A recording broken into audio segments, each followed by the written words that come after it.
We had so much trouble coming into AW last night because of the Eminem concert at Etihad Stadium. Took us forever to get here, didn't it? Yes, it did. And in the audience, I could swear that I could hear cheering and stamping his feet. I could swear that Shane Healy was there, our genial general manager. Good evening, Shane. Good evening, Phil. Tell us, what on earth dragged you to Eminem, Shane? It's a very good question. I was invited along by Ian Collins and Michael Green, the bosses at Etihad Stadium, with whom we have some business dealings, and I saw Eminem on the invitation. I thought, well, that's not really me, but I thought, look, you're dead a long time, let's take a risk in life, let's check out what Eminem's like. I knew I would have a son. I've got two sons around the 18 to 21 age group. I thought one of them sure to love the idea. Yeah. And along I went with number one son, Lockie, who's 21, and he loved it, and I tolerated it. Was it loud? Look, it wasn't overtly loud. It wasn't as loud, for instance, as AC/DC. And I'd been to see AC/DC as a guest of Ian Collins whenever they were here, maybe 6 or 12 months ago, I can't quite remember. And they were a lot louder than Eminem. But the problem with Eminem was I knew the Eminem music, the AC/DC music, and I could sing along, but the Eminem music, no, I just didn't have a clue. And I would think also, Shane, even if you did know it, it would be hard to sing along to. I don't think it's very musical. Well, look, that's what I expected, Simon, but to be honest, the songs were better than I expected. He actually clearly is a pretty talented bloke.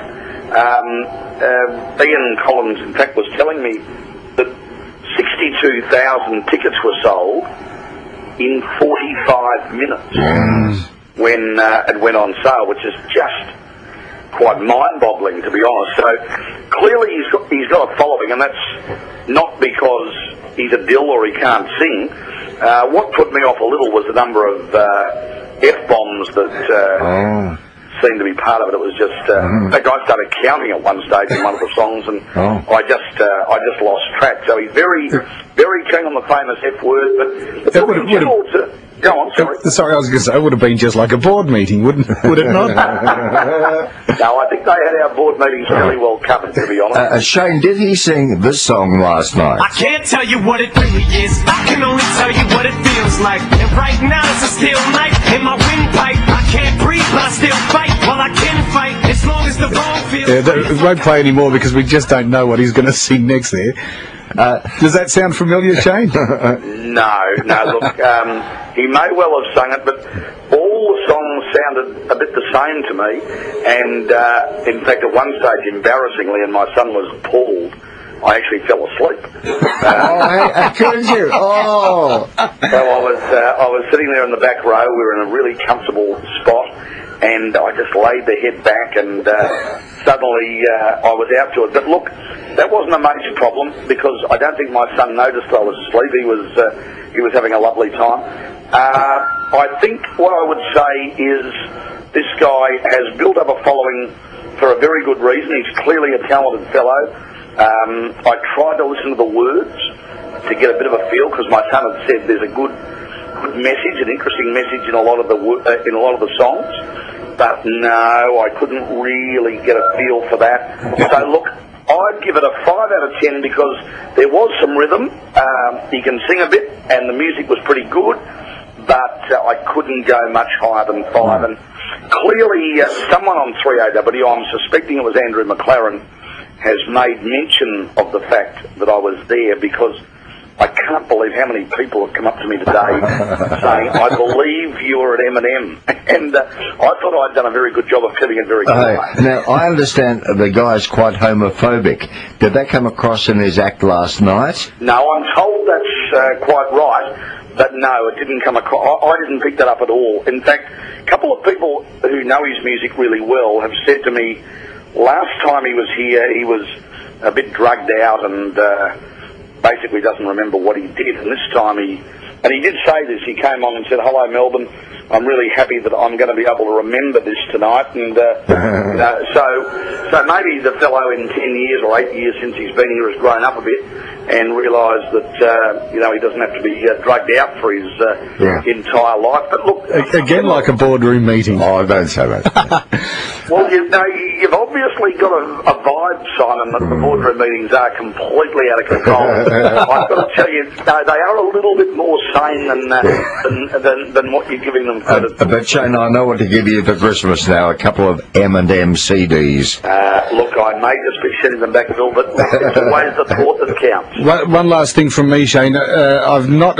You work different hours to us being here during the day, and of course we're here in the evenings. But in the occasional times that we do cross paths, I've never seen you with a cap on backwards, a shaved head, or with sleeves rolled up showing any tattoos. Did you feel a little out of place in the crowd last night, and did you attract any strange looks? Look, I actually did roll my sleeves up because it was quite warm in the corporate area where I was, and I had a couple of people who I know from the AFL actually have a bit of a crack at me about my rolled-up sleeves. They were appalled at the jumper I had on that I had rolled up the sleeves, but it was nothing to do with Eminem. It was more to do with the mood and the temperature of the room. You're a very good sport and obviously a good father as well to suffer that last night. Now, well, my son-in-law, he did love it, I've got to say that. Now, I must say to you, just as we say goodnight to you, what a terrific client's lunch we had today at the RACV. That was a great day, and I saw you both there, Phil and Simon, and we caught up with a number of the clients when we sort of wound down about 3 o'clock, and they seemed delighted. It was actually a wonderful way to finish off a great year, to be honest. Yes, it was, Shane, and we thank you for your contribution tonight as well. We're moving into 3AW's 80th year next year, so it's going to be really exciting. But we'll keep a few of those things under our caps until the year arrives. And you know why that's special to me? Because back in the early 70s, I was the weekend music man here at 3AW, and I actually compared 3AW's 40th birthday celebrations at the Comedy Theatre.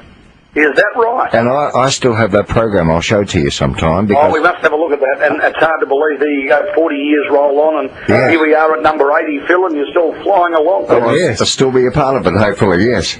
All right, Shane. Oh, wonderful. Great to talk to you, boys. Good. Thanks, Shane. Good weekend to you. What's your favourite Eminem song now, Shane? Next question. and also, what's his real name? I'd like to know that. Yeah, I can help you on that one. I think it's someone Mathers. Yeah, that's it. That rings a bell. Jerry Mathers. Like okay, buddy. Yeah. Happy weekend, Shane. Bye-bye. That's our general manager of 3AW, Shane Healy, reviewing the Eminem concert. And Phil, I must just correct, I feel awful correcting you, as I do when we correct Bruce, but it's not M and M, it's Eminem. Oh, well, I wouldn't know that one. Yes, no, I just wanted to clarify. But I'm amazed Shane is such a conservative sort of guy, isn't he, really? Yes. And so clean-cut and straight down the middle. I just can't see him in the audience. No. which is why I thought it was just such a fabulous idea that you had to get him on. I think that is just marvellous. Donna DeMeo, your job is in jeopardy as a show reviewer now. We have found somebody to replace you. A big thank you to Shane Healy for doing that review of the Eminem concert for us. Maybe it's just me. Maybe I have a slightly offbeat sense of humour, but we've got all these music radio stations around Melbourne.